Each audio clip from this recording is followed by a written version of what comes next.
Sir welcome welcome to Boston. இங்கே பார்த்தீங்களா நாங்கள் என்ன போட்டிருக்கோம் பார்த்தீங்களா? நீங்கள் மட்டும் ஒரு பட்டம் கொடுக்கலாம், நான் கொடுக்கலாதா? ஸோ நீங்கள் மக்கள் செல்வன் கொடுத்தா நாங்கள் மக்கள் இயக்குனர் சொல்லிட்டோம். ஓகேவா? வெல்கம் டு மக்கள் இயக்குனர் சீன ராமசாமி சார். ஏன்னா அவருடைய படங்கள்லாம் பார்த்தீங்கன்னா ஒரு என்ன சொல்கிறது, உண்மை இருக்கும், ஒரு உயிர்ப்பு இருக்கும். அதை விட என்னென்னா ஒரு நேர்மை, அதாவது தான் சொல்ல வந்த கருத்தை வந்து நேர்மையாக சொல்லணும், சினிமாட்டிக்காக சொல்லக்கூடாதுன்றதுல ரொம்ப பிடிவாதமாக பாலமேந்திர சார் மாதிரி ஒரு இயக்குனராக இன்னைக்கு நம்ம முன்னாடி சீன ராமசாமி சார் இருக்காரு. ஃபர்ஸ்ட்ல வந்து நீங்கள் சினிமாவுக்கு வரணும்னு எப்படி உங்களுக்கு ஒரு ஆர்வம் வந்தது? அதுக்கான அடிப்படை காரணம் என்ன? எப்படி இன்னைக்கு இந்த தூரம் வந்திருக்கீங்களா, அதுக்கு அடிப்படை காரணம் என்ன? அதற்கு முன்னால் வந்து நான் வந்து லேட்டாக வந்ததுக்காக சாரி கேட்டுக்கிறேன். நான் லேட்டாக வந்ததுக்கான காரணம், நீங்கள் எனக்கு நானும் ஒரு ஸ்டூடெண்ட்டு தான். அதனால ஒன்றுவோ தெரியாமல் அந்த சிகப்பு சட்டையை போட்டு வந்துட்டேன். அதனால் நானும் மாணவனாக இருக்கிறதுனால இங்கே நான் விடை சொல்ல வரல, உங்களோட கலந்துரையாட வந்திருக்கேன்.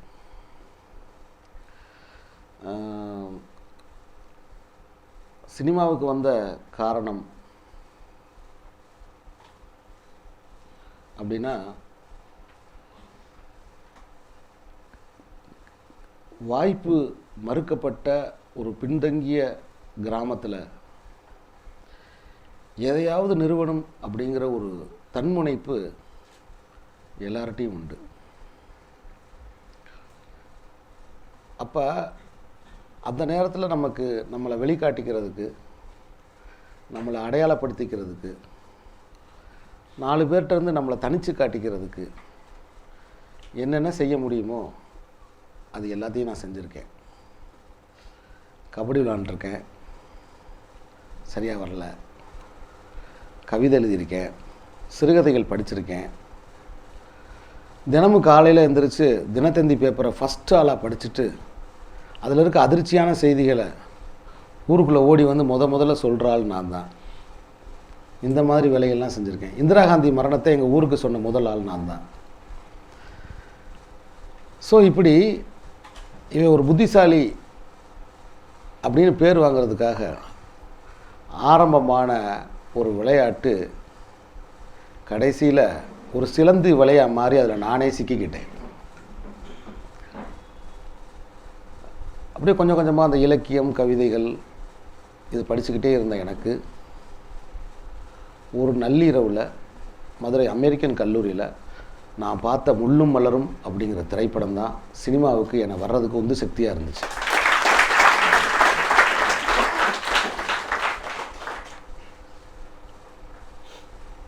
மதுரையை தாண்டி நான் கடல் பார்க்குறதுக்கே 12 வயசில் தான் நான் கடலே பார்த்துருக்கேன். இத்தனைக்கும் 3 கிலோமீட்டர் தள்ளி, கரெக்டாக சொல்லணும்னா என்னோடய ஊருக்கும் திருச்செந்தூருக்கும் 3 கிலோமீட்டர் தான். என்னோடய 13வது வயசில் தான் நான் கடலையே பார்த்துருக்கேன். 14வது வயசில் ஃபோனை எடுத்து தலைகீழ வச்சுருக்கேன். எந்த பக்கம் ரிசீவர் வைக்கணும்னு தெரியாது. ஸோ அப்போ நான் ஒரு காலேஜ் ஃபைனல் இயர் படிச்சுக்கிட்டு இருந்தேன், பிஎஸ்சி மேத்தமெட்டிக்ஸ். கரெக்டாக எனக்கு பொருந்தாத ஒரு படிப்பில் எதிர்த்த விட்டு பையன் அது படிக்கிறான்றதுக்காக என்னை கொண்டு போய் சேர்த்து விட்டாங்க. நான் பிஏ தமிழுக்கு தான் அப்ளிகேஷன் போட்டிருந்தேன். ஈஸியாக கிடச்சிச்சு. ஈஸியாக கிடச்சினாலே அது மதிப்பற்றதுன்னு எங்கள் வீட்டில் நினச்சிட்டாங்க. அப்போ பிஎஸ்சி ஒரு 6-7 பேப்பர் அரியரோட ஒரு நாள் நிறைய கவிதைகள் அதெல்லாம் எழுதிக்கிட்டு அப்படி தெரிஞ்சுக்கிட்டு இருக்கும்போது திருப்பரங்குன்றத்தில் என்னோடய டைரக்டர் பாலுமேந்திரா சாரை பார்த்தேன், ஒரு மேடையில் பார்த்தேன். அதுக்கு முன்னாடி அவரோட படங்கள் எல்லாமே எனக்கு ரொம்ப பிடித்தமானதாக இருந்துச்சு. அவரை பார்த்தேன். எப்படி ஒரு என்னோடய பாஷையில் சொல்லணும்னா, ஒரு ஆடுக்கு கொலையை காமிச்சா, கொலைனா இலை, லீவ்ஸ். நான் பேசுறது புரியுதா உங்களுக்கு? அப்படி ஏதாவது புரியலன்னா ஒரு டிரான்ஸ்லேஷன் சார் இருக்கார். ஒரு ஆடு இலையை காமிச்சா எப்படி பின்னாடியே வரும், அது மாதிரி அவர் பின்னாடியே வந்துட்டேன். ஸோ நான் சினிமாவுக்கு வர்றதுக்கு, சினிமாவில் வந்து நம்மளும் ஏதாவது செய்யணும் அப்படின்னு நினச்சதுக்கு காரணமாக இருந்த படம் வந்து முள்ளு மலரும்ன்ற படம். முள்ளு மலரும் காளியும் அந்த ஷோபாமாவும் தான், அந்த தங்கையும் தான் நான் சினிமாவுக்கு வர்றதுக்கான முதல் காரணம். அதுக்கப்புறம் தான் நான் வந்து எல்லா படங்களும் நான் பார்க்க ஆரம்பித்தேன். அதுக்கப்புறம் படிப்படியாக கொஞ்சம் கொஞ்சமாக ஒரு 10 வருடங்கள் நான் உதவி இயக்குனராக சினிமாவில் வேலை செஞ்சுருக்கேன். இயக்குனராகி 10 வருடங்கள் ஆயிடுச்சு. 5 படம் எடுத்திருக்கேன்.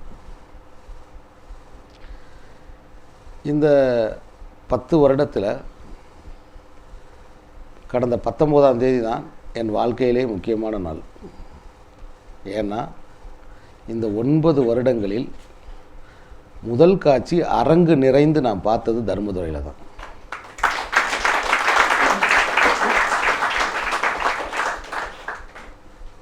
ஏன்னா சினிமாவோட சந்தர்ப்பமும் சூழ்நிலையும் அப்படி. வியாபார பலமற்ற சிறு சிறு படங்களை தான் நான் எடுத்திருக்கேன். ஐ மீன் தியேட்டருக்குள்ளே மக்களை வர வைக்கக்கூடிய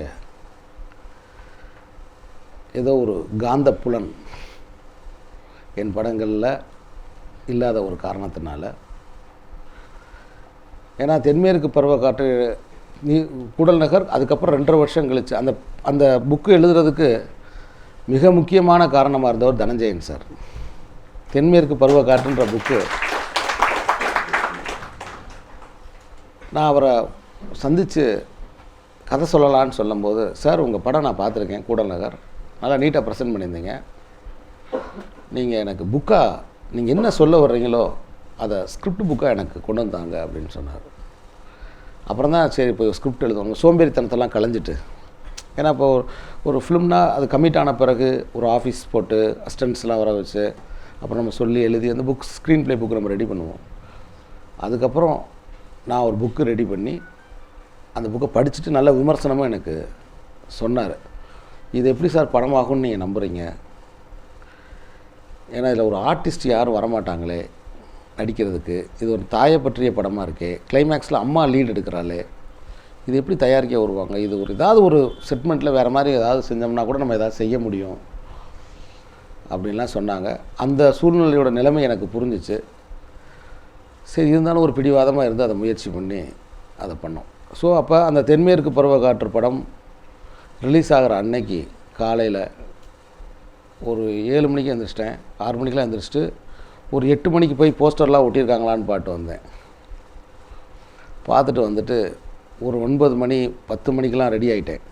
ஃபேமிலியை வேகமாக அவசரப்படுத்தி என் ஒய்ஃபு எல்லாம் ரெடி பண்ணி எல்லாத்தையும் கூப்பிட்டுட்டு கால் டாக்ஸிலாம் பிடிச்சிட்டு 11 மணிக்கு தேட்டருக்கு போயிட்டேன். போன பிறகு தான் தெரிஞ்சிச்சு ஷோ கேன்சல் ஆகிடுச்சு கூட்டம் வராதனாலன்னாங்க. ஆனால் அந்த படத்துக்கு 3 தேசிய விருது கிடச்சிச்சு, அது வேறு விஷயம். ஸோ இப்படித்தான் ஆரம்பமாச்சு. சார் பிஃபோர் ஸ்டூடெண்ட்ஸ் கேள்வி கேட்கறதுக்கு முன்னாடி 10 வருஷம் பாலுமகேந்திர சாரோட இருந்திருக்கீங்க. எங்களை பொறுத்தவரையும் பாலுமகேந்திர சார் எங்களோட தான் இருக்கார், எங்கள் லைப்ரரி எல்லா மூலமாகவும். அவர்கிட்ட கற்றுக்கிட்டதில் முக்கியமான பாடமாக ஸ்டூடெண்ட்ஸ்க்கு என்ன சொல்லுவீங்க? அவர்களுக்கு எல்லாம் என்ன சொல்லி கொடுத்தாரு, அதை வச்சு நம்ம ஆரம்பிப்போம் டிஸ்கஷனை. உங்களை எந்த மாதிரி ஒரு இயக்குனராக அதாவது உருவாக்குனார் அப்படின்றதுல அவருடைய கான்ட்ரிபியூஷன். சாரோட கரெக்டாக சொல்லணும்னா சாரோட இருக்கிறதே பயிற்சி தான். அவரோட இருக்கிறதே பயிற்சி தான். இப்போ நான் காலையில் ஒரு 5:30 மணிக்கு சார் எந்திரிப்பார், 6:30 மணிக்கு வீட்டுக்கு வந்துடுவார். நான் பக்கத்தில் இருப்பேன். 6:30 மணிக்கு வீட்டுக்கு போயிடுவேன். இப்போ அவர் காலையில் யோசிக்கிறார் ஏதோ ஒன்று, அதை யாருக்கிட்டையாவது சொல்லணும். அப்போ அந்த அபிப்பிராயங்களை என்கிட்ட பகிர்ந்துக்க ஆரம்பிப்பார், வேறு வழியே இல்லாமல். ஏன்னா பக்கத்தில் கேட்குறதுக்கு ஆள் இல்லாமல் அந்த அபிப்பிராயங்களை அவர் என்கிட்ட பகிர்ந்துக்கிடுவார். நான் அப்போ என்னோடய மெச்சூரிட்டிக்கு தகுந்த மாதிரி ஏதாவது ஒன்று சொல்லுவேன், அல்லது சில நேரம் அமைதியாகவே இருப்பேன். இவை எல்லாமே அவர் நடத்திய பாடங்கள். ஒரு வெகுஜன சினிமாவை பார்த்து அவர் ரியாக்ட் பண்ணுவார். அந்த ரியாக்ஷன் எல்லாமே நமக்கு லெசன்ஸ். அப்போ ஆள் மனசில் எனக்கு அவர் விதைச்ச விதை அப்படின்னா உண்மைக்கு நெருக்கமான ஒரு படங்களை எடுக்கிறது எப்படி, அதே சமயத்தில் ரொம்ப ரொம்ப முக்கியமான ஒரு பாயிண்ட்டாக நான் அதை நினைக்கிறேன், நீ நம்பாத ஒன்றை எடுக்காதன்னாரு. நீ நம்பாத ஒன்றை, உனக்கு உண்மையிலேன்னு தெரியாத ஒன்றை நீ எடுக்காத அப்படின்னாரு. இப்போ ஒவ்வொரு படங்களை பற்றி அவர் ரியாக்ட் பண்ணுற எதிர்வினைகள் இருக்கு இல்லையா, டக்குன்னு என்ன சொல்லுவார், ரொம்ப கன்ட்ரைவ்டாக இருக்குடான்னுவார். கன்ட்ரைவ்டு இப்படி போய் லிஃப்கோ டிக்ஷனரியை புரட்டுறது, என்ன கன்ட்ரைவ்னு ஒன்று சொல்லிட்டாரே, என்னடா ட்ராமா பண்ணுறானடா அப்படின்வார். நைஸ் மெலோ ட்ராமாடா அப்படின்வார். இப்படி ஃபோட்டோகிராஃபி சம்மந்தமாக, சினிமாட்டோகிராஃபி சம்மந்தமாக, பர்ஃபார்மன்ஸ் சம்மந்தமாக, கிராஃப்ட் சம்மந்தமாக, ஸ்க்ரீன் ப்ளே சம்மந்தமாக அவருடைய ரியாக்ஷன்ஸ் இருக்கு இல்லையா, அந்த ரியாக்ஷன்ஸு சமகால படங்களை பார்த்து அவர் பண்ணுற ரியாக்ஷன்ஸ் எல்லாமே எனக்கு லெசனாக மாறிடுச்சு. நான் என்னை அறியாமல் எதை செய்ய வேண்டும், எதை செய்யக்கூடாது என்பதை அவரிடம் கற்றுக்கொண்டேன்.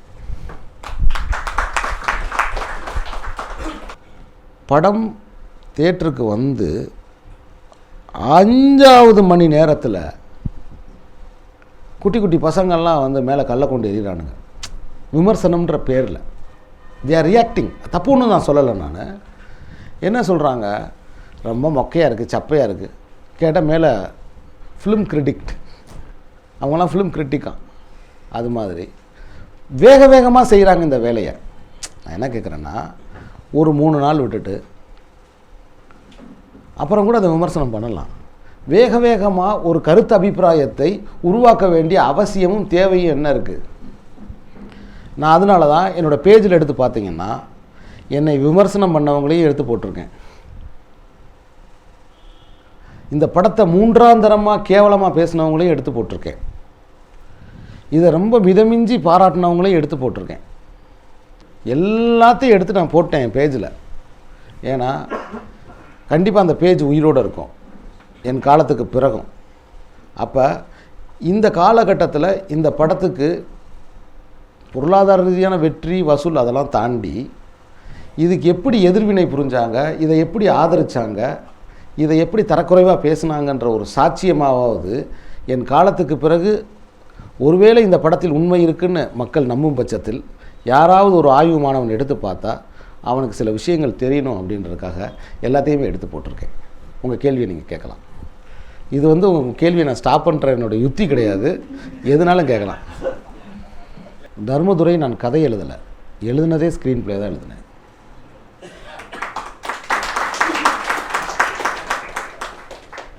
ஒரு கதை எழுதிட்டு அதுக்கப்புறம் ஸ்க்ரீன் ப்ளே எழுதிட்டு அதாவது அது ஒரு ஒன்லைன் ஆர்டர் போட்டுட்டு அப்படின்னு இருக்கு இல்லையா, அந்த மெத்தட் ஆஃப் பயிற்சியே எனக்கு இல்லை. அந்த ஒரு கதையை எடுத்துட்டு அதுக்கப்புறம் இதுக்கு என்ன கைண்ட் ஆஃப் ஸ்க்ரீன் ப்ளே பண்ணலாம் அப்படின்னு ஒன்று இருக்குல்ல, இந்த கதையை இப்படி சொல்லலாமா, அப்படி சொல்லலாமா, இங்கேருந்து ஆரம்பிக்கலாமா, எடுத்த உடனே டைன்னு தலையில் அடிபட்டு கீழே விழுந்தான்ல தர்மன், அந்த ஷாட்டை போட்டுட்டு சீனு ராமசாமி ஃபிலிம்னு ஆரம்பிக்கலாமா? ஒருத்தன் வந்தான், அண்ணே எப்படி இருக்கீங்க, நல்லா இருக்கீங்களா, இப்போலாம் அப்படி கிடையாதுப்பா அப்படின்னு பேசினான். ஒருத்தன் அங்கேருந்து ஒரு கம்பி எடுத்து எரிஞ்சான், அடிபட்டு அப்படியே கீழே விழுந்தான்.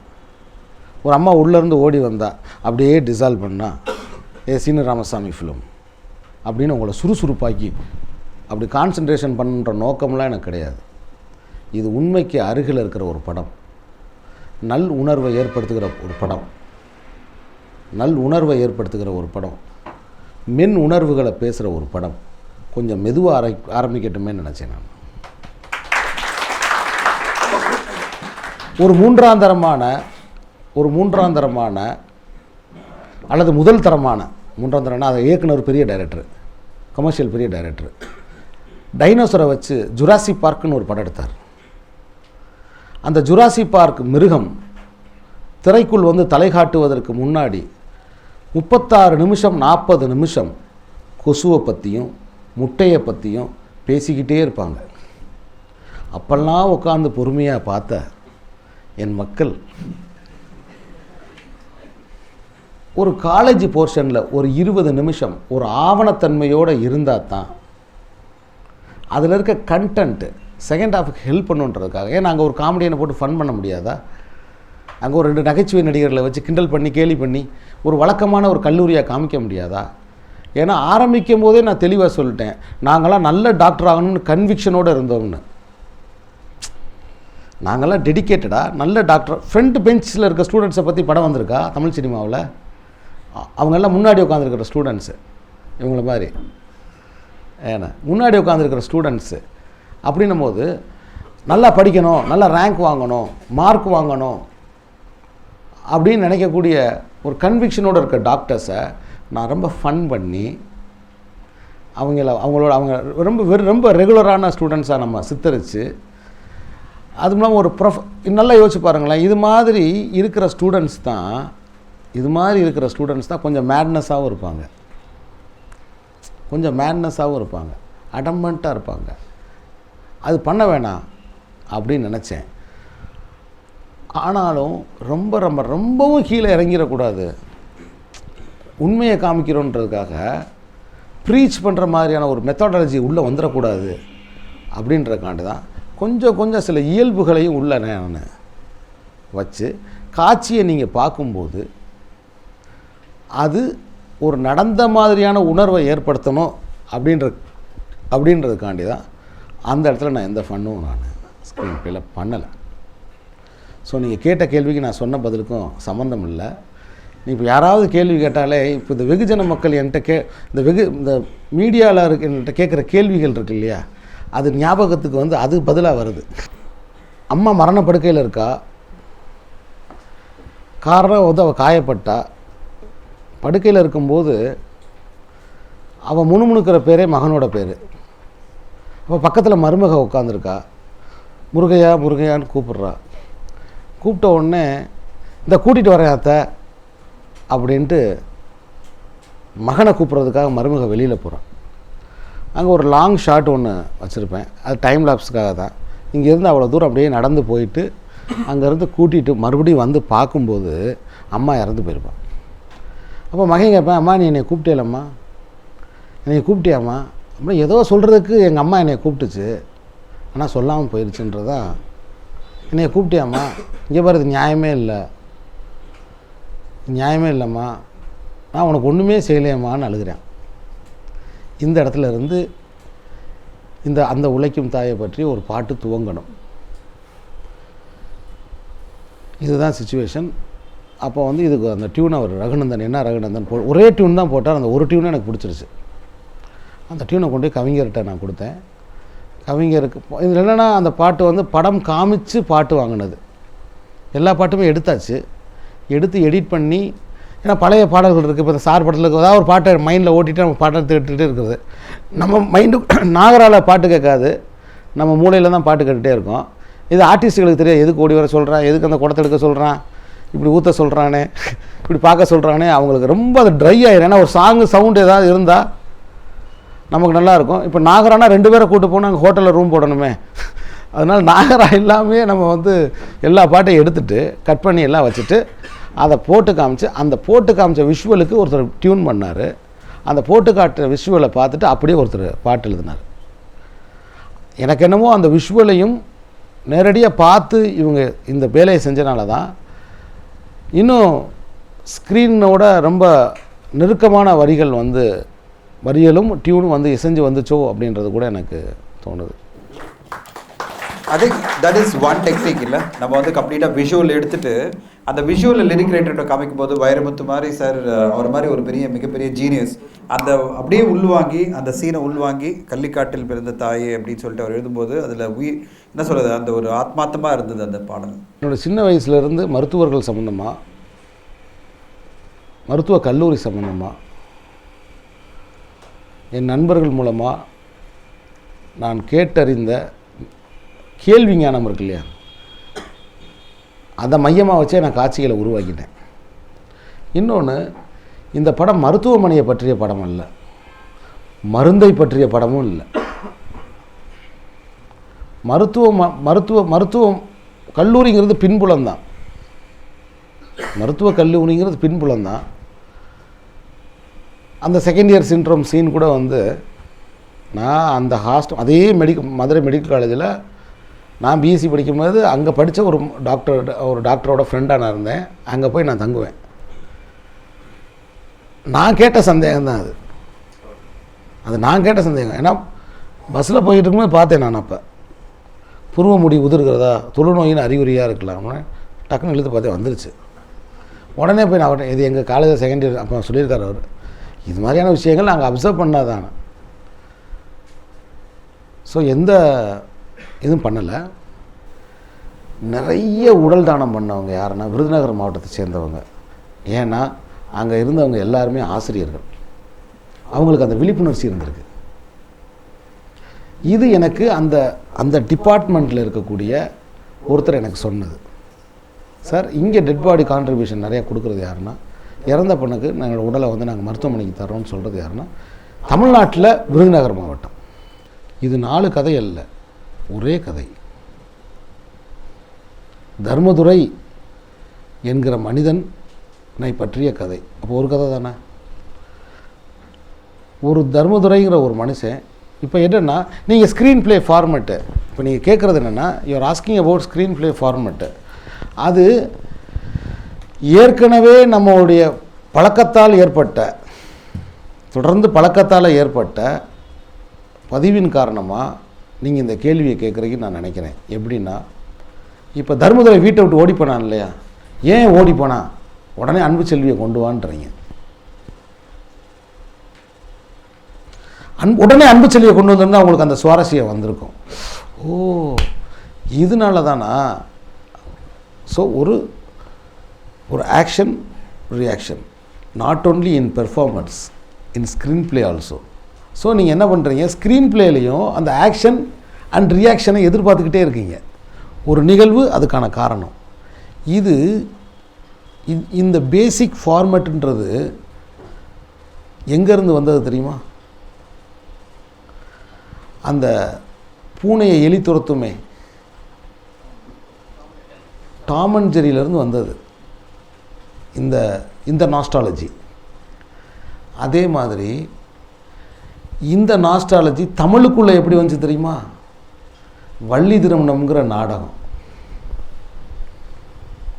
நம் வெகுஜன மக்கள் ரசித்து பார்த்த வள்ளி திருமணம்ங்கிற நாடகத்தோடைய நவீன வடிவமாக தான் இன்றைய திரைக்கதைகள் இருக்குது. நீங்கள் அதை கூர்ந்து பார்த்தீங்கன்னா தெரியும். ஸோ பாட்டு எங்கெல்லாம் வச்சுருக்காங்கன்னு நீங்கள் பார்த்தீங்கன்னா உங்களுக்கு தெரியும். கவுண்டமணி செந்தில் மாதிரியான காமெடியன்கள் எப்படி வந்தாங்கன்னு உங்களுக்கு தெரியும். சினிமா வரலாறு எடுத்து நீங்கள் பார்க்கும்போது எங்கேருந்து வந்தாங்கன்னு கிளைமேக்ஸை ஒட்டி ஒரு பாட்டு வைப்பாங்க. ஏன்னு தெரியும் உங்களுக்கு.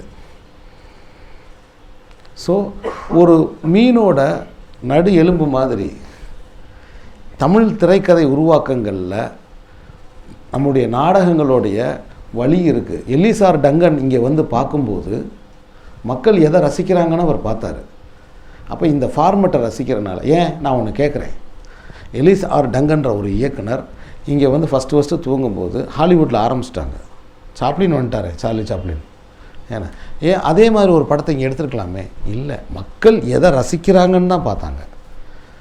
அப்போ நாடகத்தில் இருக்கிற மக்களை தேட்டருக்குள்ளே கொண்டு வர வேண்டிய கடமை அவருக்கு இருந்தது.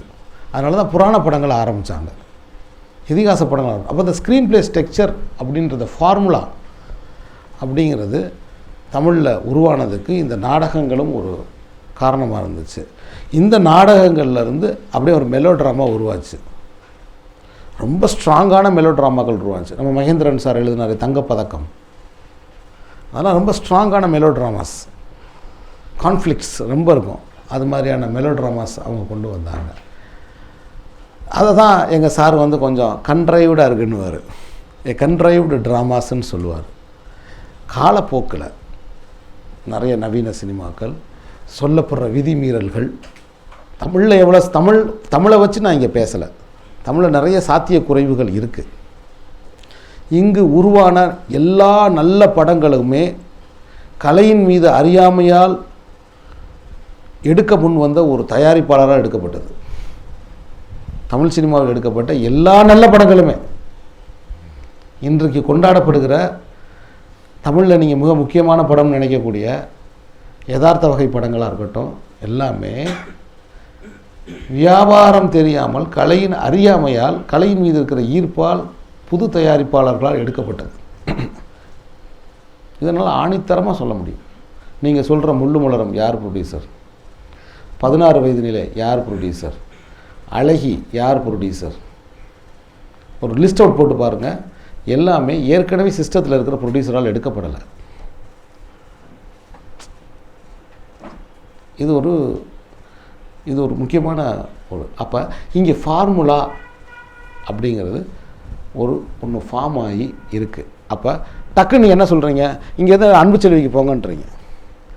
நான் என்ன செய்கிறேன், அவனோட பிரச்சனைக்கான உண்மையான காரணத்தை சொல்லாமல் அந்த குவி மையத்தை நோக்கி அந்த திரைக்கதை போகாமல் டக்குன்னு நான் என்ன பண்ணுறேன், மெடிக்கல் காலேஜ் கொண்டு போகிறேன். அங்கே உங்களுக்கு ஒரு சோர்வு ஏற்படுது. என்னடா வீட்டில் சண்டை போட்டுக்கிட்டு இருந்தேன், இங்கே ஒரு கொஸ்டினை கேட்டேன், அதுக்கு ஆன்சர் சொல்லாமையே அங்கே போகிறானேன்னு நீங்கள் கேட்குறீங்க. ஏன் போகக்கூடாதா? அப்படி எது ஃபார்முலா இருக்கா? அப்படி இல்லை. அங்கே போனால் தான் அடடா இப்படிப்பட்ட ஒரு மாணவனுக்கு கிடைச்ச ஒரு பொண்ணு தவறிட்டாலே அவனோட வேல்யூ தெரியும், அவன் எப்படிப்பட்டவன்னு தெரியும். ஹீரோவோட கேரக்டரைசேஷன் எடுத்த உடனே நான் ஒரு ஒரு குடிகாரனாக காமிச்சிருக்கேன், ஒரு இறந்த வீட்டில் போய் நல்ல டான்ஸ் ஆடுறவனாக நான் காமிச்சிருக்கேன், குடும்பத்தோட முரண்படுறவனாக காமிச்சிருக்கேன், ஒரு குழந்தையோட கீழே மேலே விளையாண்டுட்டு கீழே வந்து இவங்க பூரா மருந்தை குடிச்சு சாகிற வரைக்கும் நான் விடமாட்டேன் அப்படின்னு சொல்கிற ஒரு ஆளாக காமிச்சிருக்கேன். அவனுக்கு ஒரு காதல் இருந்துச்சு, ஒரு பொண்ணை விட்டான் அப்படின்னு காமிச்சா அது ஒரு மதிப்பையும் அது உண்மைத்தன்மையும் கண்முள் கொண்டு வருமா? கொண்டு வராது. அவனை மெடிக்கல் காலேஜ் ஸ்டூடெண்ட்டை காமிச்சு அவன் எப்படிப்பட்ட ப்ரொஃபஸருக்கு மாணவனாக இருந்தான், அவன் எப்படி நன்றி உணர்ச்சி உள்ள ஒரு மாணவனாக இருந்தான், எப்படி சாரோட பேச்சை கேட்கக்கூடிய ஒரு மாணவனாக இருந்தான். ரொம்ப அதாவது கரெக்டாக சொல்லணும்னா ஃபிசிக்கல் அப்பீரியன்ஸாக. ஏன்னா நிறைய ஒரு எக்ஸ்ட்ரா அட்ராக்ஷன் உள்ள கேர்ள்ஸோட ஃப்ரெண்ட்ஸாக அவன் அங்கே இருந்தான். இப்படிப்பட்ட ஒரு பையன் ஒரு கிராமத்து பொண்ணை பார்த்து காதலிச்சான். எதன் அடிப்படையில்? அந்த பொண்ணு செய்கிற வேலையோட வேல்யூ அடிப்படையில் அதை செஞ்சான். அழகுங்கிறது உருவத்திலேயோ நிறத்திலேயோ கிடையாது, செய்கிற செயலில் தான் இருக்குது அப்படின்னு நம்பக்கூடிய ஒருத்தன். அப்படின்னு சொல்லும்போது தான் அவன் மேலே நமக்கு மரியாதை ஏற்படுது, அவன் மேலே நமக்கு அன்பு ஏற்படுது. அவன் கிராமங்களுக்கு போய் வந்து வேலை செய்யக்கூடிய ஒரு டாக்டராக இருக்கான் அப்படிங்கிற நம்ம அண்டர்ஸ்டாண்ட் பண்ணிக்கிற முடியுது. அதனால தான் எனக்கு இளையராஜா பேரழகனாக தெரிகிறார். ஏன்னா அவர் இசையால் பேரழகனாக தெரிகிறார். ஸோ உருவத்தை வச்சு ஒருத்தரை நம்ம எடை போடவே கூடாது. தர்மதுரைக்கு மோட்டிவேஷன் என்னோடய மகன், என்னோடய பொண்ணு. ஏன்னா என்னோடய பொண்ணு வந்து ஒரு கவர்மெண்ட் ஹாஸ்பிட்டலில் தான் என் பொண்ணு பிறந்தாங்க, 2 பொண்ணுங்களுமே. ஸோ தென்மேற்கு பருவக்காற்று படம் எடுத்துட்டு வாய்ப்பற்ற காலத்தில் என்னுடைய 2வது மகள், மூத்த மகள் பருவக்காற்றுக்கு முன்னாடியே பிறந்துட்டா. ஆஃப்டர் நேஷ்னல் அவார்டு 2 வருஷம் எனக்கு எந்த வேலையும் இல்லை. ஸோ தேசிய விருது கொடுத்தனாலேயே எனக்கு என்னுடைய வேலை பறி போயிடுச்சு தமிழ் சினிமாவில். நிஜமா பிரதிபா பட்டேல்கிட்ட எனக்கு ஒரு தேசிய விருது கொடுத்தாங்க, ஒரு அட்டை. அதை வாங்கி வீட்டில் பெருமையாக மாட்டி வச்சுருந்தேன். என்னை எந்த ப்ரொடியூசரும் வந்து பார்க்க வரல. நான் தேடி போனால் அவர் அவார்ட் டைரக்டர்னு சொல்லிட்டாங்க.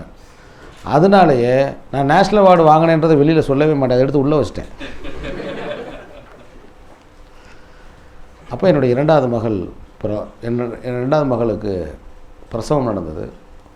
அப்போ ஒரு ஆஸ்பத்திரியில் அரசாங்க மருத்துவமனையில் நடந்துச்சு. அப்போ என் மனைவியை டெஸ்ட் பண்ண டாக்டர் ஒரு நாள் தேதி தள்ளிருச்சு, உங்கள் குழந்த இப்போ உள்ள நச்சு கொடியை குடிச்சுக்கிட்டு இருக்கு, எனி டைம் அம்மாவுக்கும் உங்கள் குழந்தைக்கும் பாதிப்பு இருக்குது, அதனால் உடனே நீங்கள் சிசேரியன் பண்ணணும் அப்படின்னு சொன்னாங்க. ஒருவேளை நான் ப்ரைவேட் ஹாஸ்பிட்டலாக இருந்தால் சந்தேகப்பட்டிருப்பேன். அது கவர்மெண்ட் ஹாஸ்பிட்டல்னால, அதுவும் இல்லாமல் என்னை சொன்ன அந்த கேட்டது வந்து ஒரு ஒரு மருத்துவர்னால டக்குன்னு நான் கையெழுத்து போட்டு கொடுத்தேன். உடனே உள்ளே கூட்டு போனாங்க. அந்த 30 நிமிஷம் அந்த அரசாங்க மருத்துவமனையோட கட்டடத்துக்கு வெளியில் அந்த ஆப்ரேஷன் தியேட்டருக்கு முன்னாடி கைகட்டி நின்னேன். அப்படி கைகட்டி நிற்கும்போது தான் நான் வந்து ஒரு பெரிய படைப்பாளி, நிறைய விஷயங்களை உருவாக்குறவன், நான் ஒரு செலிப்ரிட்டி, நேஷ்னல் அவார்டு வாங்கியிருக்கேன், அது வாங்கியிருக்கேன், நான் ஒரு ஆண் அப்படிங்கிறத எல்லாமே நீ ஒன்றுமே இல்லைடா அந்த உலகத்தில் அப்படின்னு ஒரு சாம்பல் பொம்மை மாதிரி அப்படியே உடஞ்சி நான் கீழே விழுந்தேன்.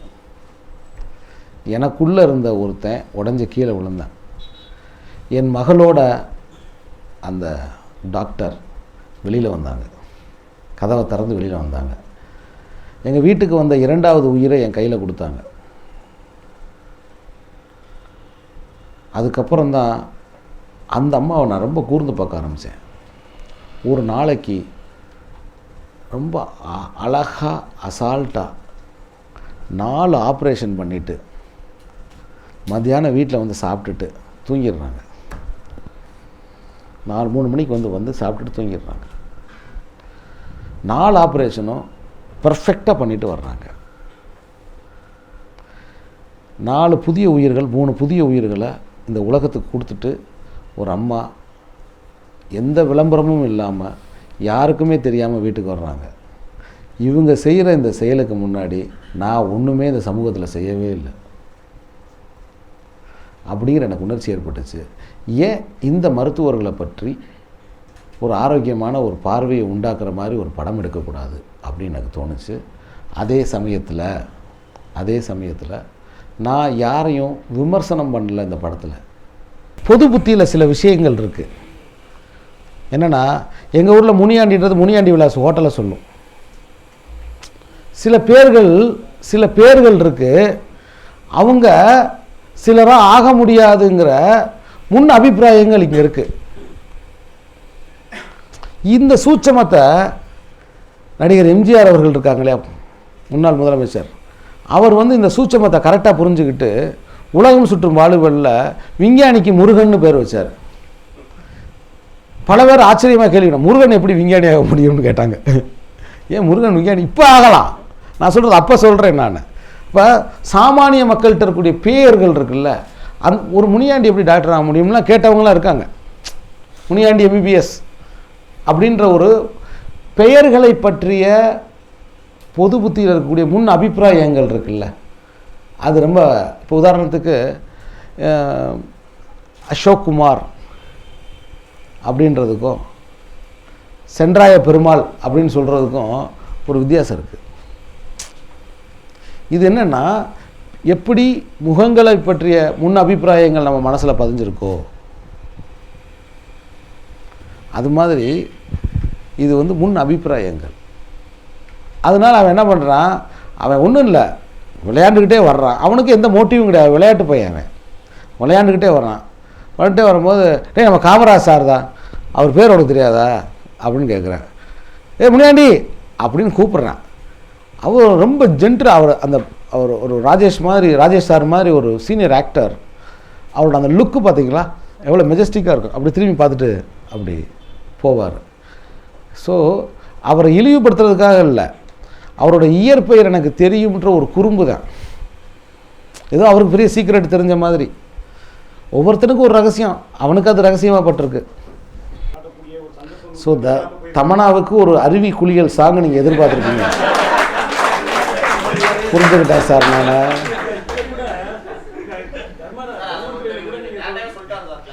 தமன்னாவுக்கு வந்து ஒரு அருவி குளியல் சாங் அவர் எதிர்பார்த்துருக்காரு. ஸோ தர்மதுரையில் நான் ஒரு வள்ளலாக இருந்திருப்பேன் நீங்கள் நம்பியிருக்கீங்க. எஸ், எனக்கு வந்து ஒரு பெண் குடிக்கிறது இருக்கு இல்லையா, அதை காட்டுறதுக்கு எனக்கு விருப்பம் இல்லை. ஒரு ஆணை காமிச்சிட்டேன் நான். அது ஒரு மெடிக்கல் காலேஜ் ஸ்டூடெண்ட்டு. அந்த பெண் குடிக்கிறதை எனக்கு காட்டுறதுக்கு அப்படி எடுத்துலாம் அப்படி குடிக்க காட்ட விருப்பம் இல்லாமல் தான் அந்த ஜன்னலுக்கு ஒரு ஷாட்டு போட்டிருப்பேன். நீங்கள் பார்த்தா தெரியும். அந்த ஜன்னலில் ஒரு வாய்ஸ் ஓவர் வரும். ஏன்னா ரூமுக்குள்ளே நீங்கள் கேமரா வச்சு காமிச்சிங்கன்னா கண்டிப்பாக அந்த அட்மாஸ்பியரில் நீங்கள் வந்து பாட்டில்ஸ்லாம் வைக்கணும். அது என்னால் தாங்க முடியாத ஒன்று. அதனால் வந்து அதை நான் காட்ட விரும்பலை. நீங்கள் கதை சொன்னீங்கன்னா படம் எடுக்கவே முடியாது. அதாவது இவரமாக தயாரிப்பாளர்கிட்ட முடியாது. இவர் புக்கு வாங்கிடுவார், வாங்கிட்டு ஃபோன் பண்ணுவார் டைரக்டருக்கு, சார் நீங்கள் 6வது நாள் சார் என்ன சீன் போகுது அப்படின்னு கேட்பார். இவர்கிட்ட நம்ம மாட்டிக்கிடுவான். நான் சொல்கிறது புதுசாக வர்ற தயாரிப்பாளர்கிட்ட நான் சொல்கிறேன், சரிங்களா?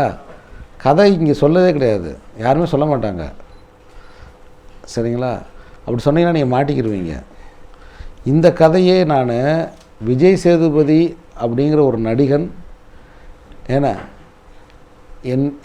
என் மீது கொண்ட அன்பின் காரணமாக நான் நல்ல படம் தான் எடுப்பேன் அப்படிங்கிற ஒரு நம்பிக்கையின் காரணமாக என்னை தேடி வந்தனால தான் இந்த படமும் சாத்தியமாச்சு. இல்லைன்னா இந்த படத்தை நான் எடுத்திருக்க முடியுமா? ஒரு தமன்னா மாதிரி ஒரு ஹீரோயினுக்கு அபாஷன் ஆயிடுச்சு. அபாஷன் ஆன ஒரு பொண்ணை ஒரு ஹீரோ ஏற்றுக்கிறாரு அப்படின்னா நான் ஒரு கதை சொன்னேன்னா இதை எடுக்க முடியுமா மெயின் ஸ்ட்ரீமில்? சான்ஸே கிடையாது, வாய்ப்பே கிடையாது. ஆனால் என்னோடய அதிர்ஷ்டம் என்னென்னா ஆர்கே சுரேஷ்னு ஒரு ரசனையான ஒரு ப்ரொடியூசர் இந்த படத்தை கிடச்சார். ஃபஸ்ட்டு நாள் இந்த கதையை கேட்டதுலேருந்து கடைசி அந்த டியூப்பில் படம் போடுற வரைக்கும், தியேட்டருக்கு வர்ற இப்போ வரைக்கும் அந்த மனுஷனோட நம்பிக்கை குறையவே இல்லை. நிறைய பேருக்கு அப்படியே கொஞ்சம் கொஞ்சமாக நம்பிக்கை மேகம் மாதிரி கலைஞ்சதை நான் பார்த்தேன். ஆனால் அவருக்கு நம்பிக்கை குறையலை. இல்லை என்னால் விமர்சனத்தை எடுத்துக்க முடியும். இஃப் யூஆர் நீங்கள் வந்து ஒரு கிரிட்டிக்கலாக ஒரு கொஸ்டின் எனக்கு கேட்குறீங்கன்னா நான் அதுக்கு ஆன்சர் பண்ண முடியும். அவதூறு சொன்னீங்கன்னா நல்லா இருக்கும். இப்போ டைட்டானிக் கப்பல் உடஞ்சிருச்சு, அதுக்கு உடஞ்ச காரணம் என்ன? பாறையை சரியாக பார்க்கல. ஏன் பாறையை சரியாக பார்க்கல? அவங்க 2 பேரும் காரில் முத்தமிட்டு கொண்டு இருந்ததை அந்த கப்பல் கேப்டன் அது அந்த அந்த உள்ளே வந்து பார்த்துக்கிட்டே இருந்தேன், அதில் கவனிக்கலை. இப்படி தான் ஒரு ரீசன் இருக்குது இல்லையா? நீங்கள் ரீசனை தோண்டாமல் ஏங்க அவ்வளோ பெரிய கப்பல் எப்படிங்க உடையும்? அவ்வளோ பெரிய கப்பல் எப்படி உடையும்? அதெல்லாம் நம்புற மாதிரி இல்லை அப்படின்னு பேச ஆரம்பித்தா இது விமர்சனமா? இது விமர்சனமா? விமர்சனம் இல்லை. அப்புறம் இன்னொரு ஏங்க ஒருத்தர் என்கிட்ட கேட்குறாரு, ஒரு விமர்சகர் ஒரு தம்பி என்கிட்ட கேட்குறாரு, அவ்வளோ க்ளோஸ் ஃப்ரெண்ட்ஸாக இருந்தாங்க, ஃபோன் நம்பர் கூட வாங்காமல் வந்திருப்பாங்க, அவ்வளோ க்ளோஸ் ஃப்ரெண்டாக இருந்தாங்க, ஃபோன் நம்பர் கூட வாங்காமல் இருந்தாங்க, கதை என்ன சார் 90ல் நடக்குதா அப்படின்னு கேட்குறாரு. ஃபஸ்ட்டு பாயிண்ட்டு, அந்த காலத்தை நான் இலைமறை காயாக காமிச்சிருக்கேன். அந்த காலத்தை நான் வந்து இலைமறை காயாக காமிச்சிருக்கேன். வண்டி ஓட்டிகிட்டு வர நம்பர் பிளேட்டில் காமிச்சிருக்கேன். தேவைன்னா ஆய்வு பண்ணணும்னு நினைக்கிற மாணவர்கள் அதில் போய் பார்த்துக்கங்கன்னு. ஏன்னா நான் சொல்ல போகிறதே 20 நிமிஷ கதை. அந்த 20 நிமிஷத்தில் நான் காலத்துக்கு இம்பார்ட்டன்ட் கொடுத்தேன்னு வச்சுக்கோங்களேன், உங்கள் கவனம் பூரா காலத்தில் போய் நின்றோம். அங்கே பாரு காலன்ற, அங்கே பாரு பஸ்ஸுன்னு போயிடும், கதையை கோட்டை விட்டுருவோம். அதனால அந்த காலத்தை நான் இலைமறை காயாக வச்சுருந்தேன். மருத்துவக் கல்லூரியில் செல்ஃபோன் யூஸ் பண்ணக்கூடாது. இன்னொரு ரொம்ப முக்கியமான விஷயம் வந்து ஹாஸ்டல்லையும் செல்ஃபோன் யூஸ் பண்ணக்கூடாது. ஹாஸ்டலில் கூட சிலர் மறைமுகமாக யூஸ் பண்ணிக்கலாம். நான் சொல்கிறது செல்ஃபோன் வந்த காலத்தில், இப்போ வச்சாங்கனாலும் ஒரு 2000 அந்த காலகட்டத்தில் வந்து இந்த கதை நடந்த ஒரு 2000 சாரி, அது வேறு நான் அதாவது தூக்க கழகத்தில் என்னத்தையா சொல்லி அது ஒரு பெரிய விமர்சனமாக இருப்போது. இப்போ 2016ன்னு வைங்க, ஒரு 6 வருஷம் கழிச்சிங்கன்னா எவ்வளோ வரும்? 2010 அப்படின்னு நம்ம வச்சுக்கிட்டா கூட கண்டிப்பாக அவங்க ஃபோன் நம்பரை பரிமாறியிருப்பாங்க, கண்டிப்பாக அட்ரஸ் கொடுத்துருப்பாங்க. அட்ரஸ் கொடுக்காமல் இருப்பாங்களா? சும்மா சாதாரண +2 ஸ்டூடெண்ட்ஸு காலேஜ் ஸ்டூடெண்ட்ஸே பிரியும் போது ஒரு ஆட்டோகிராஃப் நோட் போட்டு கொடுத்து long live with your husband and children அப்படிலாம் கையெழுத்து போட்டு கொடுத்து அவங்க கையெழுத்து போட்டு, அது பொம்பளை பிள்ளைங்க தெளிவாக மெயில் ஐடி மட்டும் எழுதிட்டு போங்க. தே ஓன்ட் ரைட் வீட்டு அட்ரஸ் எழுதாதுங்க, மெயில் ஐடி மட்டும் எழுது, மெயில் பண்ணு அப்படின்ட்டு போவாங்க, ஃபோன் நம்பர் கூட எழுதாது. ஸோ அப்படி இப்போலாம் ஃபோன் நம்பர்லாம் கொடுக்குறோம், எல்லாமே கொடுக்கப்பட்டிருக்கலாம், யார் இல்லைன்னா. காலேஜுக்குள்ளே விட்டு கதை வெளியில் போகவே இல்லை. காலேஜில் செல்ஃபோன் யூஸ் பண்ணக்கூடாது. இன்னொன்று, ஒரு டாக்டரோட சைக்காலஜியில் நீங்கள் பார்த்தீங்கன்னா அவங்க ஃபோனில் பேசுகிறத விரும்ப மாட்டேன்றாங்க. ஒன்லி டெக்ஸ்ட் மெசேஜ், ரொம்ப சிம்பிளான ஒன்று, ரொம்ப டெக்ஸ்ட் மெசேஜ். அப்புறம் ரொம்ப ரொம்ப முக்கியமான விஷயம், இவனும் டிவோர்ஸில் இருக்கா, அவனோ குடும்பத்தோட சண்டை போட்டுக்கிட்டு இருக்கான், ஹெவியான சண்டையில் இருக்கான், பனி போகிற 24 மணி குடிச்சிக்கிட்டு இருக்கான், ஒருத்தி இறந்து போயிட்டான். அப்போ பிரச்சனையில் இருக்கிற, டிவோர்ஸில் பிரச்சனையில் மன அழுத்தத்தில் இருக்கிற ஒரு பெண், சந்தோஷமற்ற மனவாழ்வு வாழ்ந்துக்கிட்டு இருக்கிற ஒரு பெண் ஒரு நண்பனை கூப்பிட்டு சொல்லுவாளா நான் இப்படி இருக்கேன்டான்னு? அவள் தான் சொல்கிறான், என் கல்யாண பத்திரிக்கை அனுப்பிச்சு அது எனக்கே திருப்பி வந்துருச்சுன்றான். இவன் என்ன செய்கிறான், குடிச்சிட்டு ஊருக்குள்ளே அலைஞ்சிக்கிட்டு இருக்கான். இவன் எப்படி எல்லா அட்ரஸையும் பத்திரமா வச்சுருப்பானா? யாருக்கும் தெரியாது, விட்டால் போதும் பையன் தூக்கிட்டு ஓடுறவன் கரெக்டாக அந்த அட்ரஸ் புக் எடுத்துகிட்டு வருவானா? நான் கேட்குறேன். ஸோ கதாபாத்திரங்கள் பிரச்சனையில் இருக்கிறனால அவங்க இதை கவனிக்க முடியலைன்னு நான் சொல்கிறேன். அட்ரஸ் கொடுத்துருக்கலாம், அந்த கல்லூரியில் செல்ஃபோன் இருந்திருக்கலாம், நம்பர் கொடுத்துருக்கலாம், கண்டிப்பாக இருந்திருக்கும், ஹாஸ்டல் ரூமில் வச்சுருந்துருப்பாங்க, ஏன்னா நம்பர் கொடுத்துருப்பாங்க, தொலைச்சிருக்கலாம் இல்லையா? கவிதாவுக்கு நான் மெயில் அனுப்பிச்சேன், அவள் ஃப்ரான்ஸுக்கு போயிட்டான்னு சொல்கிறாங்க. எல்லாம் தெளிவாக இருக்குது. எவ்வளவோ காண்டாக்ட் பண்ணுறதுக்கு எவ்வளவோ விஷயங்கள் இருந்தும் நம்ம ஒரு மாதிரி ஆயிட்டோம்ல அப்படின்னு அவள் சொல்கிறான். இதுக்கெல்லாம் பின்னணி காரணம் என்னென்னா அவங்களுடைய சுய வாழ்வோட பாதிப்பு தான். சுய வாழ்வு, இப்போ காலில் அடிபட்டிருக்கும்போது, இந்த ஒரு கால் உடஞ்சிருக்கும்போது, ஏன்னா வழியில் கத்திக்கிட்டு இருக்கும்போது, சார் தயவுசெய்து சார், வேர்ல்டு கிளாசிக் சார், எனக்காக ஒரு தடவை இந்த பெண்கரை மட்டும் பாருங்கன்னா ஒருத்தன் பார்ப்பானா? சொல்லுங்கள்.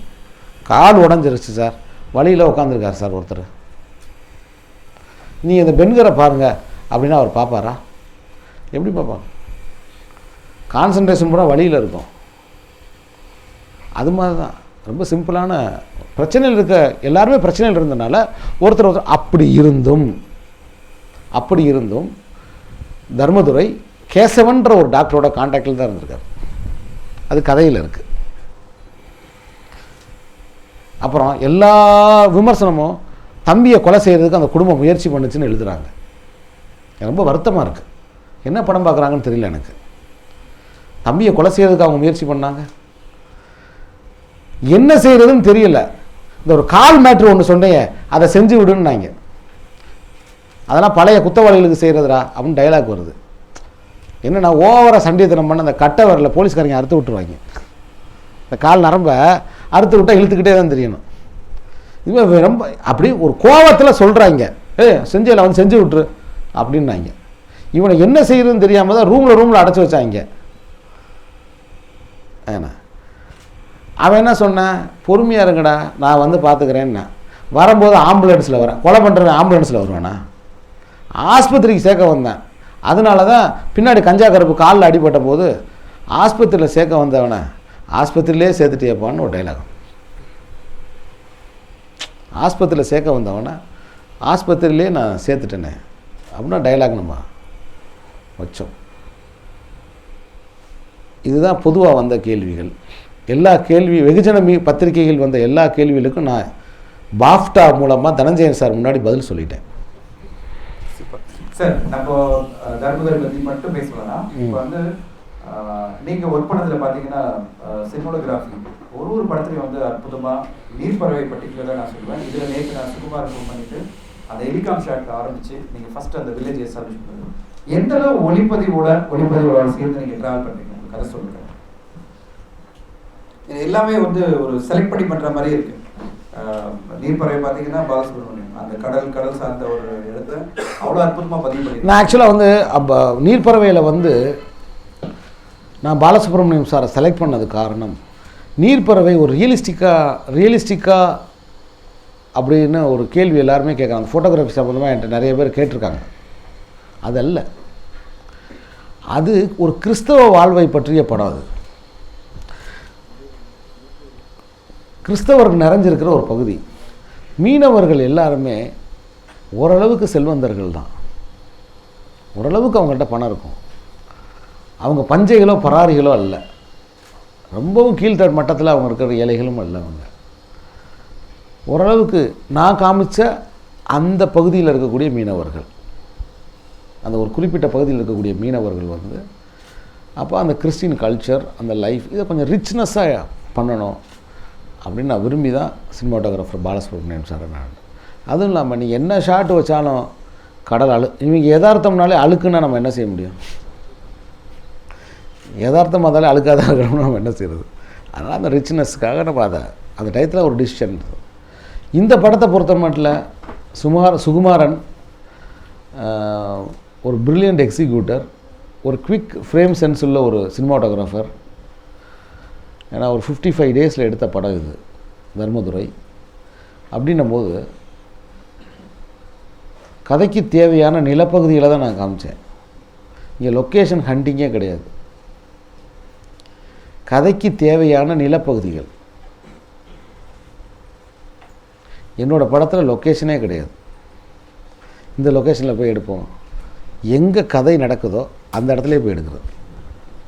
ஸோ கதைக்கு தேவையான நிலப்பகுதிகள் அப்படித்தான் நான் பார்க்குறேன். ஏன்னா நிலப்பகுதிக்கு போய் அந்த நிலப்பகுதியை பார்க்கும்போது நமக்கு வேறு சில விஷயங்கள் தோணுது. எப்படி இப்போ நீர்ப்பறவைன்றது கொஞ்சம் தள்ளி இருக்கிற படம், தென்மேற்கு பருவக்காற்றுன்றது ரொம்ப தள்ளி இருக்கிற படம். ஸோ அதிலிருந்து உதாரணங்களை எடுத்து உங்களோட நினைவின் அடுக்கிலிருந்து அந்த சிடி எடுக்க நான் விரும்பலை. அதனால் சமீபத்தில் வந்து நீங்கள் சிடியில் பார்க்காம தியேட்டரில் பார்த்த அந்த தர்மதுரை படத்திலிருந்து சில உதாரணங்கள் நான் சொல்ல முடியும். இப்போ தென்காசியில் வந்து நான் அந்த கோயிலை போய் பார்த்த உடனே நான் ஃபஸ்ட்டு ஸ்கிரிப்டு சொல்லும் போதே, நான் வாயில் சொல்கிற ஸ்கிரிப்ட் இருக்கு இல்லையா, வாயில் சொல்லும்போதே நான் கதை சொல்வதல்ல, நல்லா புரிஞ்சுக்கோங்க. நான் வாயில் சொல்கிறேன், அப்படி தான் பயிற்றுவிக்கப்பட்டிருக்கோம் எங்கள் சாரால். ஏன்னா பேசிக்காக ஹீ இஸ் எ சினிமாட்டோகிராஃபர். அவர் காட்சிகளாக தான் கதையை சொல்லுவார். இன்னும் சொல்லப்போனால் ஷார்ட்டாக கதையை சொல்லுவார், ஷார்ட் டிவிஷன்ஸாகவே சொல்லுவார். அது நமக்கு நல்லா புரியும். இப்போ சினிமா தெரியாத ஒருத்தர் அவர் வாய்மொழியாக சொல்கிற கதையை கேட்டு அந்த கதையை புரிஞ்சிக்க முடியாது. பாலுமேந்திரா சார் இருக்கார், அவர் வாய்மொழியாக சொல்லி ஒரு கதையை ஒரு சினிமா தெரியாத ஒருத்தரால் புரிஞ்சிக்கவே முடியாது. ஏன்னா அவர் சொல்லும்போது எப்படி சொல்லுவார்? இப்போ உதாரணத்துக்கு நான் சொல்லும்போது எப்படி சொல்லுவேன்? ஓப்பன் பண்ணால் இப்படி தான் ஆரம்பிப்போம். ஒரு ஃப்ளை கேம் ஏதோ ஒரு ஊரை வந்து காமிக்கிறதுக்காக போயிட்டு இருந்துச்சு.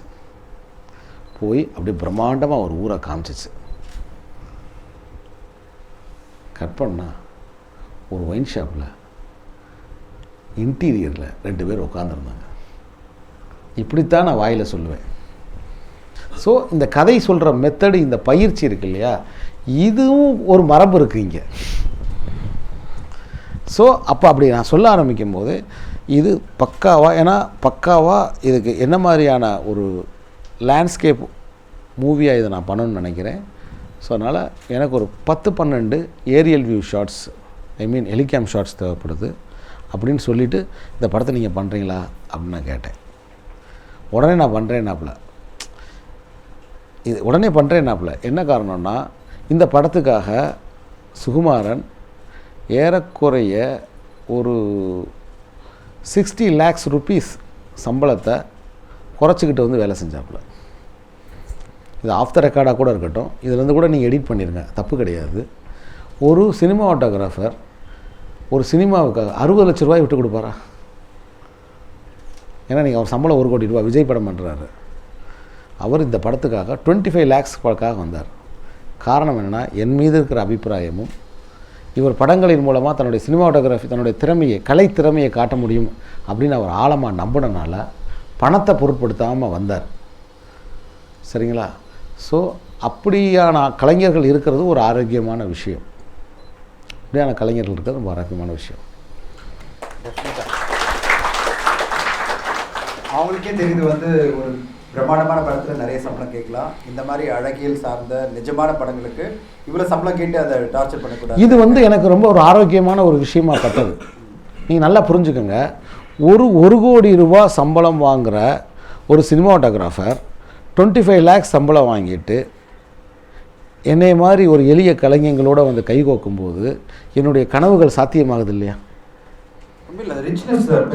இப்போ உங்களுக்கு நான் என்ன சொல்கிறேன், காமுக்காப்பட்டின்றது எப்படின்னா, அந்த வைகை டேம் மேலே போச்சு இல்லையா, ஏரியல் வியூ ஷாட்டு போச்சு இல்லையா, அது போய் அப்படியே காமிச்சாலே காமுக்காப்பட்டி தான். அதில் எந்த சீட்டிங்குமே கிடையாது. வேறு ஒரு இடத்த காமிச்சு அந்த இடத்துல காமுக்காப்பட்டி இருக்குது அப்படின்னு நான் சொல்ல வரவே இல்லை. வைகை டேம் மேலேருந்து அப்படியே போனீங்கன்னா காமுக்காப்பட்டிங்கிறது வைரமுத்து சார் பிறந்த ஊர். அந்த வைகை டேம் இருக்கு இல்லையா, அதுக்கு பேர் மெட்டூர். அந்த ஊருக்குள்ளே தான் அவர் பிறந்தார், தண்ணிக்குள்ளே தான் அவர் பிறந்தார். இப்போ ஒரு கொஞ்சம் முன்னாடி ஒருத்தர் கவிதை சொன்னார், நீ தானே சொன்னீங்க கவிதை, அம்மாவை பற்றி ஒரு கவிதை, ஆற்றுல வெளில வரும்போது என்னை தூக்கிட்டு வேலை வந்தாங்கன்னு கவிதை இருக்கே அந்த கவிதை. ஸோ அப்போ நாங்கள் இருக்கும்போது 7 கண்ணை திறந்து விட்டானுங்க. அப்போ ஒருத்தர் வந்து சொன்னார், சுந்தரராஜன் என் ஃப்ரெண்டு சொன்னார், அண்ணே வைகை டேமில் 7 கண்ணு திறந்துருக்காங்கண்ணே, இது ரொம்ப அபூர்வம், எப்பயுமே 7 கண்ணு திறந்துருக்க மாட்டாங்க. அண்ணே தம்பிண்ணே, அண்ணே வாங்க வண்டியில் இருங்க, நேராக விருன்னு போனோம், டக்குன்னு அங்கே எடுத்துகிட்டு வந்து இந்த ஷாட்டை. 7 கண்ணு திறந்து அப்படி தண்ணி விழுந்துக்கிட்டு இருக்கு. நான் ஏன் அந்த ஷாட் எடுத்தேன், அந்த வைகை டேம் ஷாட்டை நான் ஏன் எடுத்தேன்? ஒரு வறண்ட நிலப்பரப்பின் கதை தானே, அதை ஏன் வைகை டேம்லேருந்து ஆரம்பித்தேன்? அந்த பக்கம் இருந்து ஆரம்பிச்சிருக்கக்கூடாதா? ஒரு பொட்டல் காட்டு பகுதியிலேருந்து அந்த வறண்ட கிராமத்தை நான் காமிச்சிருக்கக்கூடாதா? ஏன்? அது ஒரு ஃப்ளாஷ்பேக். அவன் மனசில் இருக்கிறத அந்த அணை தண்ணீர் மாதிரி வெளியில் கொட்டுறான். அதுக்கு ஒரு சிம்பாலிக், அதனால தான் அந்த ஷாட் எடுத்தேன். சரி, ஓகே. ஃப்ளாஷ்பேக் முடிஞ்சோடனே அவங்க எங்கே உட்காந்துருந்தாங்க? ஃபால்ஸில் உட்காந்துருந்தாங்க. எல்லாத்தையும் கொட்டிட்டான். ஸோ கனெக்டிவிட்டி சொல்கிற பாயிண்ட் அவங்களுக்கு புரியுதா? ஒரு கனெக்டிவிட்டி. இப்படி நிறைய விஷயங்கள் இருக்குது. இதை பற்றியான யாருமே கடந்த 20 நாளாக என்கிட்ட பேசவே இல்லை. உண்மையை சொல்லணும்னா தனஞ்சய சார் முதல்ல பேசுனது நீங்கள் தான், அதுக்கப்புறம் யாருமே என்கிட்ட பேசவே இல்லை. அது ஏன்னு தெரியலை. படத்தை பற்றி நல்லா இருக்குது நல்லா இல்லைன்னு கூட சொல்லலை சார். எனக்கு அதான் சார் எனக்கு வருத்தம். நீ காலையில் கூட என் அசிஸ்டன்ஸில் புலம்பிக்கிட்டே இருந்தேன். அண்டார்டிகாவிலேருந்து எனக்கு ஃபோன் வருது, அட்லாண்டிகாவிலேருந்து ஃபோன் வருது, ஆப்பிரிக்காவிலேருந்து ஃபோன் வருது.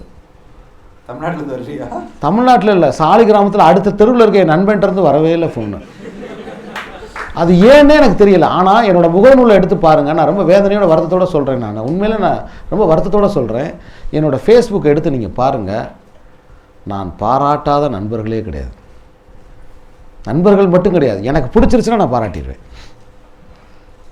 எனக்கு பிடிச்சிருச்சுன்னா அவங்கள பற்றி 10 வார்த்தை எழுதலைன்னா எனக்கு தூக்கமே வராது. நான் என்ன சொல்கிறேன், என்னை பாராட்ட வேணாம். ஏன்னா என்னை நீங்கள் பாராட்டினீங்கனாலே 3வது தெருவில் தான் மழை பெய்யுது. என் தலையில் ஒரு சொட்டு கூட விழுகலை. ஏன்னா என் பருவத்தில் சரியான மழை பெய்யலை. தென்மேற்கு பருவக்காற்று எடுக்கும்போது என்னை கொண்டாடி பாராட்டி தூக்கி இருந்தீங்கன்னா பரவாயில்ல. நான் படம் இதே மாதிரி படம் தான் நான் எடுத்துக்கிட்டு இருக்கேன். தென்மேற்கு பருவக்காட்டில் ஒரு சூர்யா நடிச்சிருந்தா, நீர்ப்பறவையில் ஒரு தனுஷ் நடிச்சிருந்தா, என்னோடய கேள்வி ரைட் தானே? கண்டிப்பாக தேட்டருக்கு கூட்டம் வந்திருப்பாங்க. அதை கெட்ட படம்னு யாருமே சொல்ல மாட்டாங்க. தேட்டருக்கு கூட்டம் வரல, அது என்னோட தப்பு கிடையாது இல்லையா? இப்போ விஜய் சேதுபதி நான் ஏதோ செஞ்சதாக நினச்சிக்கிட்டு என் பின்னாடி வர்ற அந்த தம்பி என்னை தேடி வந்தனால இந்த படம் தேட்டருக்கு ஃபஸ்ட் நாள் கூட்டம் வர்றாங்க.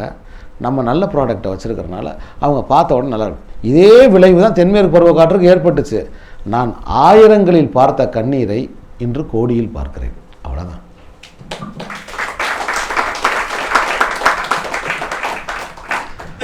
அப்போ க்ரௌடில் சண்டை போட்டுக்கிட்டு இருந்தேன். கரெக்டாக சொல்லணும்னா க்ரௌடு. பீம்சிங் படம்லாம் பார்த்துருக்கீங்க, ஒரு பிஆர் பந்துலு சார் படங்கள் பார்த்துருப்பீங்களே, வீரபாண்டிய கட்டபொம்மன் கீழே போஸ்டர் சார் வச்சுருக்காரு, நீங்கள் பார்த்துருப்பீங்களே. அப்போ பிஆர் பந்துல் அவர்கள் படங்களில் க்ரௌடில் சண்டை போட்டுக்கிட்டு இருப்பாங்கல்ல, அவங்களும் வீரங்க தான். ஆனால் அவங்களுக்கு யாருமே க்ளோஸ்அப் போடுறது கிடையாது, அவங்க க்ளோஸ் ஆகிறதையும் காமிக்கிறது கிடையாது. மன்னர்கள் சண்டையை மட்டும்தான் காமிச்சிக்கிட்டே இருப்போம். ஸோ இந்த சந்தர்ப்பத்தில் தான் 9 வருஷம் கழித்து இந்த சந்தர்ப்பத்தில் தான் ஒரு இளைஞன் என்னைய வந்து மேலே ஏற்றி சண்டை போட விட்டான். பரவாயில்லையே, பழைய குஸ்தி வாத்தியார் நல்லா சண்டை போடுறாரு அப்படின்னு அவன் ரசித்தான். இந்த படம் இன்றைக்கி மக்களால் அங்கீகரிக்கப்பட்டிருக்கு. அப்போ இந்த 9 வருடங்கள் கழித்து தான் இந்த வாய்ப்பு எனக்கு வந்திருக்கு. 4 வருடம் கழித்து தான் இந்த படமே ரிலீஸ் ஆகுது. அதனால் அடுத்த தெருவில் இருக்க என் நண்பன் என் மேலே கரிசனப்பட்டால் எனக்கு ஃபோன் பண்ணலாம்லே. ஃபோன் பண்ணி என்னை பாராட்டவனா, டே ஃபஸ்ட் ஹாஃபில் சொதப்பிட்டடா, செகண்ட் ஹாஃப் அந்த இடத்துல சரியில்லைடா, ஏன் இந்த டைலாக் இப்படி எழுதுனேன், சரி அந்த அன்பு செல்வி போர்ஷன் மட்டும் ஓகே, சரி இன்னும் கொஞ்சம் கான்சன்ட்ரேட் பண்ணி எடு, சரியா வாழ்த்துக்கள்ரா சொல்லலாமே. என்ன குடியாம்போது ஆனாப்பட்ட ஷாஜகானே தாஜ்மஹாலை வெளியில் விட்டு தானே உள்ளே செத்து போனான், நம்ம என்ன கொண்டு போக போகிறோம்? ரைட், இதெல்லாம் சுய புலம்பல்கள் நினைக்காதீங்க. சார் நீங்கள் வந்து பக்கத்து தெருவில் இருக்கிற ஒரு நண்பன் சொல்ல நினைக்காதீங்க. லட்சக்கணக்கான மக்கள் இந்த படத்தை பாராட்டிட்டாங்க, அதுதான் நம்மளுக்கு முக்கியம். ஆளாளுக்கு ஒரு காரணம் இருக்கலாம் படம் பார்க்காம இருக்கிறதுக்கு. நான் பார்த்த வரையும் விமர்சனமோ புகாரோ அல்ல என்னுடைய ஏக்கம். நான் இது என்ன ஏக்கம்னா நான் சொல்லி முடிச்சிடறேனே சார். நீங்களாம் ஆச்சரியமாக ஒரு கேள்வி கேட்பீங்க. முதல் நாள் என் படம் வெளியாகிற முதல் நாள் என் குடும்பத்தோடு போய் கூட்டம் வராமல் தேட்டர்லேருந்து படத்தை எடுத்துட்டாங்க அப்படின்னு நான் கொஞ்ச நேரத்துக்கு முன்னாடி சொன்னேன். அதனால தான் தர்மதுரை ரிலீஸ் ஆகும்போது என்ன பண்ணேன், பத்திரிகையாளர் சந்திப்புக்கு கூட போகாமல் காலைல 5 மணிக்கு ஃப்ளைட்டை பிடிச்சி மதுரைக்கு போய் 94 வயசாக இருக்கிற என் பாட்டியை கூட்டிகிட்டு போய் 11 மணிக்கு ஆச்சு ஃபுல் க்ரௌடோடு பார்த்தேன். ஏன்னா எங்கள் பாட்டி தான் என்னை சினிமா கூப்பிட்டு போயிருக்கு சின்ன பையனாக இருக்கும்போது. நீ என்னை சினிமா கூப்பிட்டு போனேல்ல, அதுவும் பக்த ஜலநாதா பழைய படங்கள் தூங்கி வலிவேன், என்னை கொண்டு போய் உட்கார வச்சிடும். எத்தனையோ படங்களை என்னை கூப்பிட்டு போய் உட்கார வச்சு டார்ச்சர் பண்ணல, இன்றைக்கி என் படத்தை நீ பார்க்கவான்னு கூப்பிட்டு வந்து என் பக்கத்தில் உட்கார வச்சேன். ஸோ அது எனக்கு ஒரு சந்தோஷம். அதனால் வெளியிடுற இந்த ஸ்பீச்சில் நிறைய உரைகளை நீங்கள் கட் பண்ண வேண்டியிருக்குன்னு நினைக்கிறேன். ஓகே, நான் வந்து உங்களை எல்லாருமே என்னோட நானும் தெரியாமல் சேவ் சட்டை போட்டு வந்துட்டேன். அதனால் நான் வந்து எனக்கு இங்கே வரும்போதே உங்களை பார்த்தோன்னே எனக்கு உற்சாகமாயிருச்சு. ஏன்னா எனக்கு உங்களை பார்க்கும்போது எனக்குள்ளே இருக்கிற அந்த சீனிவாசன் தான் வெளியில் வர்றான். சீனிவாசன்றது என்னுடைய அந்த காலேஜ் நேம். எனக்கு கல்லூரி காலத்தில் நான் சீனிவாசன் தான் என்னோடய பேர். ஸோ உங்களை பார்க்கும்போது எனக்கு நானும் ஒரு ஸ்டூடெண்ட்டாக மாதிரி நீங்கள் கேட்ட கேள்விகள் நானும் நிறையா கற்றுருக்கேன். லாஸ்ட் क्वेश्चन கேட்கலாம்.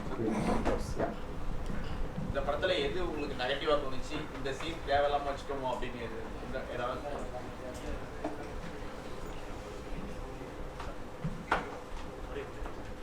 பாலமகேந்திரா சார் அவர்கிட்ட இருந்து ஒரு இம்பாக்டா உங்க படத்துல எது சார் நீங்க பாக்குறீங்க தாக்கமா? எது எந்த படத்தை பாக்குறீங்க சார்? உங்க படத்திலே எதெல்லாம் வந்து அவருடைய பிரதிபலிப்பா நீங்க பாக்குறீங்க? அவர்கிட்ட இருந்து கத்துக்கிற விஷயம்? நானே அவரோட பிரதிபலிப்பு தான். அப்படிலாம் நான் எதுவுமே செய்யவே இல்லை. அப்படி ஒரு சின்ன விஷயம் கூட செய்யலை. அண்டர்ப்ளே பண்ண வச்சேன், அவ்வளோதான். பெர்ஃபார்மன்ஸை வந்து ரியலிஸ்டிக்காக வாங்குகிற ஒரு விஷயம் இருக்கு இல்லையா, ஒரு க்ளோஸ்அப்பாக இருக்கட்டும், ஒரு பிஹேவியராக இருக்கட்டும். ஏன்னா அவர் இந்த கல்ச்சரில் படம் எடுக்கவே இல்லை. நான் பண்ண இந்த கல்ச்சரில் சார் படம் எடுக்கலை. பட் ஆர்டிஸ்ட்டை ஹேண்டில் பண்ணுறது இருக்கு இல்லையா, அது நான் சார்கிட்ட வந்து கொஞ்சம் லேர்ன் பண்ணியிருக்கேன். அதை சில விஷயங்கள் இதில் இம்ப்ளிமெண்ட் பண்ணியிருக்கேன். இதில் முக்கியமாக வந்து என்னென்னா, விஜய் சேதுபதி வந்து ஸ்டெல்லா வீட்டுக்கு வருவாப்பில் வந்து அந்த சிலுவையை தொட்டுட்டு வீட்டுக்குள்ளே போகும்போது அந்த ஃப்ளோரன்ட் பெரேரியா அந்த கேரக்டர் பண்ண ஆர்டிஸ்ட் பேர் அவர். ஸ்டெல்லாவோட ஃபாதர் அவர் உள்ளே கூட்டிகிட்டு போய் உட்கார வச்ச உடனே அப்போ அவர் கேட்பார், ஒரு கேள்வி கேட்பார், உங்களை பார்த்தா மெடிசன் பண்ணுற மாதிரி தெரியலையே, ப்ராக்டிஸ் பண்ணுற மாதிரி தெரியலையே, உங்களை பார்த்தா ப்ராக்டிஸ் பண்ணுற மாதிரி தெரியலையே, கரெக்டாக ப்ராக்டிஸ் பண்ணுங்கள் சார், இல்லைன்னா மருத்துவமே மறந்து போயிடும் அப்படின்னு. உடனே விஜய் சேதுபதி, சார் நான் எங்கள் சார்கிட்ட கற்றுக்கிட்டது நீச்சல் சார், சாகிற வரைக்கும் மறக்காது அப்படின்னு ஒரு வசனம் அங்கே நான் எழுதியிருப்பேன். சில இணையதளங்களில் என்னுடைய நண்பர்கள் சில கேள்விகளை அதில் கேட்டிருக்காங்க. என்ன கேட்குறாங்க, பத்திரிக்கையாளர் கூட ஒருத்தர் என்கிட்ட 2 நாளைக்கு முன்னாடி கேட்டார், அது உங்களை பார்த்து விஜய் சேதுபதியே சொல்கிற மாதிரியான ஒரு யூகத்தில் எழுதியிருக்கீங்களா அப்படின்னு கேட்டாங்க. அப்போ நான் சொன்னேன், அது கரெக்டாக சொல்லணும்னா அது என்னையை பார்த்து விஜய் சேதுபதியை அப்படி சொல்ல வைக்கணுன்ற எண்ணத்தில் எழுதுனது கிடையாது. 23 வருடத்துக்கு முன்பாக நான் அவர் முன்னாடி வந்து நின்னேன். எனக்கு இந்த வாழ்வியல் சினிமாவின் ஞானத்தை தானமாக தந்துவிட்டு சென்ற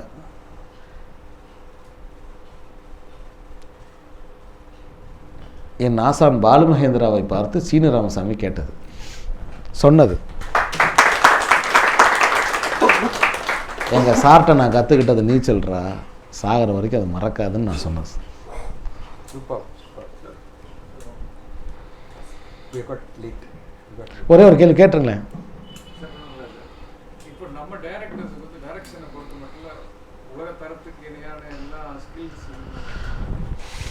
ஆனால் ஒரு ரைட்டரோடு சேர்ந்து கொலாபரேட் பண்ணணுன்ற எண்ணம் ஏன் டைரக்டர்ஸ்? அதாவது பண்ணால் பெட்டர் ஆகும்னு நினைக்கிறீங்களா, இல்லை எப்படி? அது ரொம்ப செல்ஃப் அப்சஸ்டாக இருக்குமா, இல்லை மார்க்கெட்டோட டிமாண்டா? ஒர்க் பண்ணலாம், தப்பு கிடையாது. நான் ஜெயமோகன் சாரோட ஒர்க் பண்ணியிருக்கேன், எஸ் ராமகிருஷ்ணன் சாரோட இடம்பொருள் லெவலில் ஒர்க் பண்ணியிருக்கேன். நம்மளுடைய ரசனைக்கு உட்பட்டு நம்மளுடைய திரைக்கதையின் தன்மைக்கு உட்பட்டு நம்ம இந்த உலகத்துக்கு சொல்லணும்னு நினைக்கிற பிரச்சாரமற்ற கருத்துக்களுக்கு உட்பட்டு இணங்கி ஒரு பாடலாசிரியரைப் போல, ஒரு இசையமைப்பாளரைப் போல, ஒரு திரைக்கதை ஆசிரியரும் நம்மளோட சேர்ந்து பணிபுரியறதுக்கு ஒத்துழைச்சாங்கன்னா அவங்களோட நம்ம தாராளமாக ஒர்க் பண்ணலாம். ஏன்னா ஒரு படம்ன்றது நம்ம எடுக்கிறது. ஸோ அப்போ எப்படி ஒரு பத்திரிக்கையில் அடிக்கவோ திருத்தவோ ஆசிரியருக்கு உரிமை உண்டுன்னு கீழே போட்டிருப்பாங்க, அது மாதிரி இப்போ இதில் நிறைய இது சம்பந்தமான முழுமையான சினிமாவை பற்றிய புரிதல் உள்ள எழுத்தாளர்கள் இப்போ உருவாகிட்டு இருக்காங்க, வந்துட்டுருக்காங்க.